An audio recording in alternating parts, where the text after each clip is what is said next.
You have so many skill sets. I mean, I heard just in the break that you were chess champion. Oh no, who told you this? Did Matt tell you? Matthew!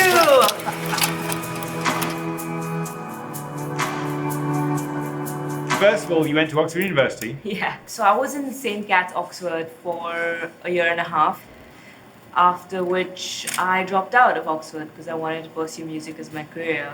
And I remember the master told me this is going to be either be the best decision of your life or the worst decision of your life. And so far it's worked out well. We're okay. Yeah, we're okay right now. So I was studying economics and management. The concept of opportunity cost has really stuck by me. I started thinking of everything in terms of opportunity cost. So if I'm doing this right now, what am I missing out on? Right. Because we only have that much amount of time in the day and in our life. And it was time for me to do what my heart wanted to do, was music. And were you already writing music at this point? My journey actually started with poetry. And then I don't know how, but I started playing the guitar. And then I got into songwriting from there. Initially, it was just a form of me wanting to express myself, because I went through like a patch of bad anxiety and panic attacks. So I would play the guitar in my cottage in Oxford for like 18 hours at a stretch, because it was so cathartic for me. It was like an expression. So yeah, I would write songs about people, I would write songs about how I'm feeling. Just me and my guitar probably sounded horrible. I was actually very self-conscious about it for a long time. Right. Anybody in your family musical? Everyone's very into Bollywood. No, so it's Hindi music. Yeah. Indian music, so like Sufi and different rags and stuff, ragas we call it.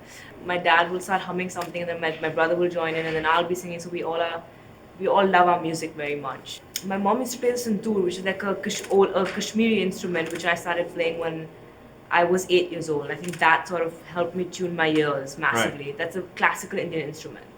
Singing in English. Yeah. And yeah, you have sold. Is it the first one to go platinum in an English speaking? Yeah. So when Meant to Be, my second single went platinum, the concept of platinum wasn't even a thing in India. Is it just a But culture thing, or? it was just not in the culture. Right. It's more, and that's fine. It was Bollywood music, which is beautiful. Yeah. Even independent Hindi music wasn't really there. It's coming up more recently, and it's super cool, and it's really opened up. Being the first one to do that, I kind of, I hope I wasn't too early on in the curve. Too early on in your career, or too early on in terms of? When you're like ahead of, what's the word? Ahead of your time. Yeah, ahead of your time. Right. I just hope I wasn't too ahead of my time. Which hopefully, you never know. Yeah. But it's interesting that after talking to you all day, I don't see you as somebody who lets fear dictate anything. It's funny because I think when I have to show up or when I have to perform on the day, I'm all there. But the process leading up to being all there, I'm a mess. Interesting. So it's the same thing. Like when I think about a fear, for example, something I'm fearful of, I'm a mess. I'm paranoid, I'm anxious, I'm all over the place. But when it comes to actually facing the fear, I'm fine. I still feel fear, I still feel all of these things. But when it actually comes to facing it, I do it. So, for example, let's talk about being Yeah. on stage. Yeah. Are you worried about that before it happens, and then when you get into It it? depends on what I'm staged for. Right. But yeah, just generally, like I'll be nervous before, for example. Or actually, I'll be nervous for like 2 weeks prior. I'll be like rehearsing, blah, blah. But when I get on the stage, that listeners / fans / just audiences, they have come because they love you. Right. And it's okay, they support you, they love you unconditionally. So it's more like almost like a family coming together. Yeah. So instead of being fearful about it, it's like they know you, they know everything about you, they follow you on Instagram, they know how you look, they know how you sound like, and they're still okay with that. Right. They know how much they're supposed to know about you, and they still love you for who you are. Yeah. So just go out there and be yourself. And the cool thing is, if I forget a lyric or whatever, they always know the lyric. Right. So it's like you're with people you're not supposed to be scared of. Having succeeded at so much at such a young age, what are your goals? Because it seems like you've reached so many goals already that I can't Yeah. wait to see what happens next. I've been coming to LA ever since my music career started.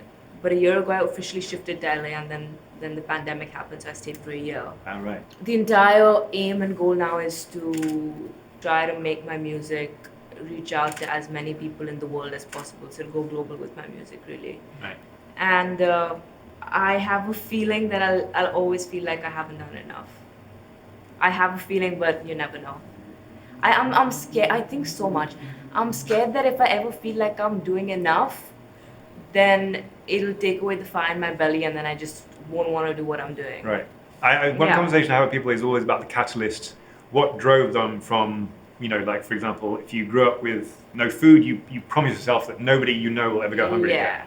If you're deprived of love, you give love to everybody. Yeah. And whatever it is you need to push you, that's what you need.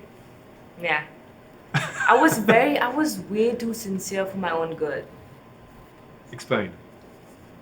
I was way too studious. I never cheated on a single exam. I was just way too of a quote unquote societally perfect child. And that caught up with me eventually. But in a good way, because I realized, hey, I don't want to do any of this. Life is too short. I want to pursue music. Yeah. Kind of got fed up of being this perfect kid. Yeah. Because I'm weird as fuck. That's cool.